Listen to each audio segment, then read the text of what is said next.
Salut, dans cette vidéo, on va traiter le test de student pour échantillon dépendant. Le type de problématique traité par le test est: est-ce qu'il y a un effet d'une variable indépendante binaire sur une variable dépendante continue?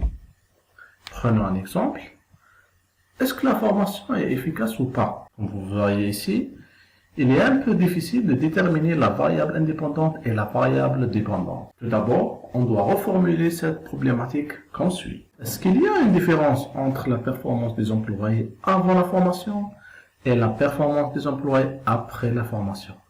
Comme ça, on peut représenter cette problématique d'une façon plus claire. Où la variable indépendante binaire est le temps avec deux niveaux, avant et après la formation. Cela veut dire qu'on a un échantillon dépendant car chaque personne dans l'échantillon doit prendre le test de performance avant et après la formation. Pour la variable dépendante ou le phénomène de notre étude, il est représenté par la performance des employés qui ont fait la formation. En fait, le test de student examine l'hypothèse nulle H0. Il n'y a pas une différence entre la performance des employés avant la formation et la performance des employés après la formation. Contre l'hypothèse alternative H1, appelée aussi l'hypothèse de la recherche, il y a une différence entre la performance des employés avant la formation et la performance des employés après la formation. Revenons sur le cas standard. Test de student pour échantillon dépendant a besoin d'une seule condition qui est la normalité. Et il n'a pas besoin de l'homogénéité. Car on peut transformer t-test pour échantillon dépendant à t-test pour un seul échantillon comme suit. Premièrement, on calcule la différence entre la performance après la formation et la performance avant la formation. Puis, l'équivalence entre les deux tests sera si la moyenne avant la formation est égale à la moyenne après la formation, alors la moyenne des différences est égale à 0. Et comme vous voyez, étant déjà cité, ce test ne prend pas besoin de l'homogénéité. Cela veut dire qu'on n'a pas besoin de tester l'égalité de variance ici. Pour simplifier les choses, voici un schéma qui donne toutes les situations possibles. C'est-à-dire, si la normalité est vérifiée, on utilise test de student pour échantillon dépendant. Sinon, on utilise le test non paramétrique appliqué pour l'échantillon dépendant appelé test de Wilcoxon. Passons au cas pratique. La première étape est le traitement de données. Pour préparer la base de données, on doit calculer la variable différence. Alors, comment le faire? Cliquez sur Transformer, calculer la variable. Dans la variable cible, écrire différence. Puis, puisque la variable différence, c'est le test après, alors je préfère de double-cliquer sur le test après que de l'écrire pour éviter tout type d'erreur. Double-clic sur test après, moins, double-clic sur test avant. Comme vous voyez ici, on a une calculatrice que vous pouvez choisir moins ici, ou bien l'écrire directement à partir du clavier. Maintenant, on clique sur OK, et voici la variable différence. Voyons maintenant comment appliquer le test de student pour échantillon dépendant avec SPSS version 25.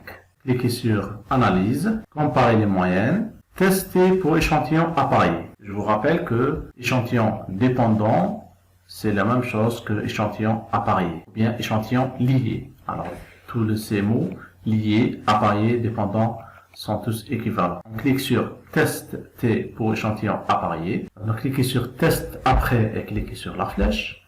Puis, cliquez sur Test avant et cliquez sur la flèche. Je vous rappelle ici d'éviter surtout de le faire double-clic. Alors, cliquez sur OK et voici notre résultat. Alors, pour l'interprétation des résultats, on va voir directement la signification bilatérale de test de student. Alors ici, puisque la signification bilatérale égale 0,000, ça ne veut pas dire qu'elle est égale à 0, mais ça veut dire qu'elle est inférieure à 0,001. Puisqu'elle est inférieure à 0,001, elle est évidemment inférieure à 0,05. Cela veut dire qu'on rejette l'hypothèse nulle et on accepte l'hypothèse alternative, ou bien l'hypothèse de la recherche. Ça veut dire qu'il y a une différence significative entre la performance des employés avant la formation et la performance des employés après la formation. Pour assurer que cette formation était efficace, alors on va voir les moyennes. Puisque la moyenne du test après est supérieure à la moyenne du test avant, dans ce cas-là, on peut dire que la formation est efficace. Pour savoir si notre décision est correcte, on doit vérifier la normalité. On clique sur Analyse, Statistiques descriptives, Explorer. Choisir Différence et entrer dans la première flèche, dans la liste des variables dépendantes.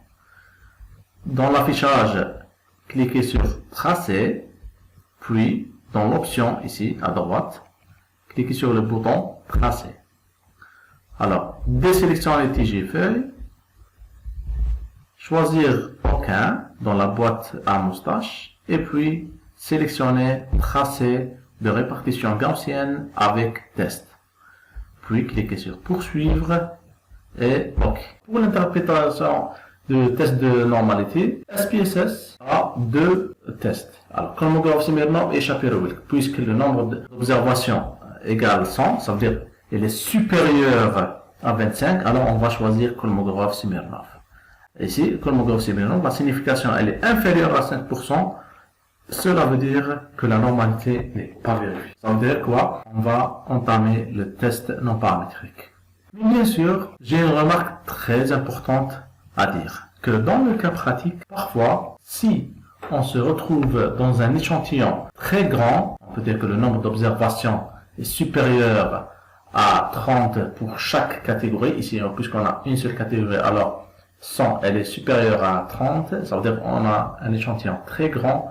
Dans ce cas-là, par la loi des grands nombres, la normalité est vérifiée pour les moyennes. Ça veut dire que la moyenne, elle se converge vers la loi normale. Alors, on peut utiliser le test de student ou bien on peut prendre les résultats du test de student malgré que la normalité n'est pas vérifiée.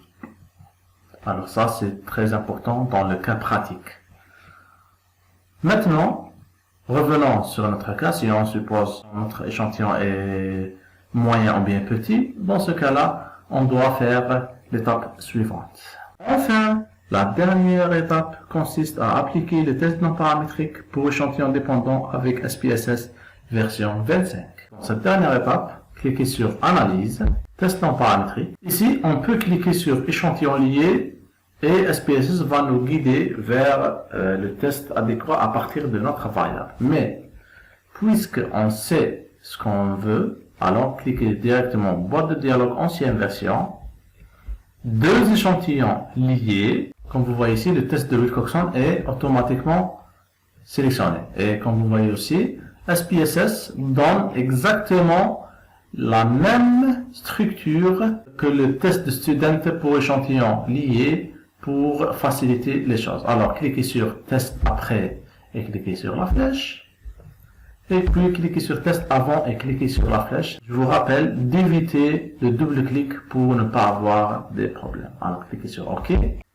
Alors ici, pour le test statistique, on va voir directement la signification asymptotique bilatérale. Alors, dans cette signification, puisqu'elle est inférieure à 5%, on peut dire que il y en a une différence significative entre la performance des employés avant la formation et la performance des employés après la formation. Et ici, on a terminé cette leçon. Merci.